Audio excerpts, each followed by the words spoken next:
2000 रे आरंभ होइतिला आपनकर कलिंग रो कथाटी जोटा कहिले अंग बंग कलिंगरू कलिंग 2024 रे कलिंगर जनसाधारण समस्ते भारतीय जनता पार्टी पर आस्था प्रकट करथिले परवर्ती समय रे अंगर जो जनता रहिले सेमाने भी आस्था प्रकट कले तो निश्चित भाव रे लोकंकर आस्था जे पड़ोसी दुईटी राज्य रे जेतेबेले सरकार रे परिवर्तन हिची एवं सेमाने देखुचंती जे जो गठनमूलक कार्य से जगह रे होची बा तार नेतृत्व करूचंती तो निश्चित भाव रे बंग उपरे भी तार प्रभाव तो निश्चित रहिबो एवं अनेक ओडिसावासी जो माने अनेक वर्ष धरिकी सेठी अवस्थापित तो निश्चित भाव रे सेही जगह रे भी आपनकर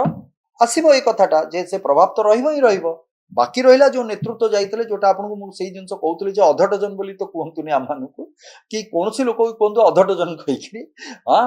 तेणु करी अनेक नेतृत्व जाइतले अनेक कार्यकर्ता भी जाइतले सेही जगह रे